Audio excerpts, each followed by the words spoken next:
Guys. ബാസി നീ ഇവിടെ ഉണ്ടായിരുന്നോടാ? നിന്നെ എനിക്ക് നഷ്ടപ്പെട്ടു എന്നാണ് ഞാൻ കരുതിയത്. ഞാൻ രക്ഷപ്പെട്ടു എന്നാ കരുതിയത്. ഞാൻ പോയി വന്നതോടുകൂടി അന്തരീക്ഷത്തിലാകെ ഒരു മാറ്റം വന്നിരിക്കുന്നു ഗൈസ്. കണ്ട ഇത് നമ്മളെമ്മല്ല, നമ്മളെമ്മ അങ്ങനല്ല. ഇന്നേ വരെ ഞാൻ വിളിച്ചാലും എന്തേത്താന്നല്ലാണ്ട് ചോദിച്ചിട്ടില്ല. ഇപ്പതാ ഏന്ന് പറഞ്ഞ വിളിയേക്കുന്നേ.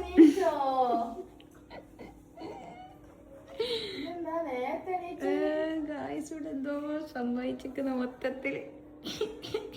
അതൊക്കെ നമുക്ക് സഹിക്കാൻ നോക്കാം. പല്ലേ ചേരുമ്പോൾക്ക് ഇതാക്കുന്ന ചായ എടുത്തു വരുന്നു. ഇമ്മ അട്ടര ഫേക്ക് കളിക്കുന്നു. ഞാൻ കല്യാണം കഴിച്ചു പോയാൽ പിന്നെ ഇവർക്ക് എന്തൊക്കെ സംഭവിച്ചിട്ടുണ്ട്. അപ്പൊ ഇത്രയും കാലം ഞാൻ കല്യാണം കഴിച്ച് പോകാത്തതിന് അമ്മന്റെ പ്രശ്നം അല്ല. എന്തായാലും 2 ദിവസം കൂടെ തിരിച്ചു പോകല്ലോ എന്നുള്ള സന്തോഷത്തിലാണ്. ഇമ്മന്റെ ഫേക്ക് കളി കണ്ട് മടുത്തിരിക്കുമ്പോഴാണ് ഞാൻ തീരെ പ്രതീക്ഷിക്കാത്ത മറിയന്റെ ഭാഗത്തുനിന്ന് ഇത് സംഭവിക്കുന്നത്.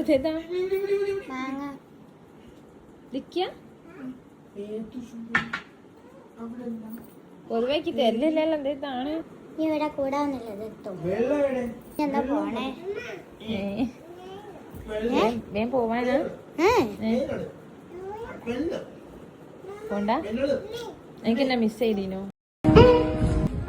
ഞാൻ എല്ലാം പിന്നെ ആര് വല്ലാതെ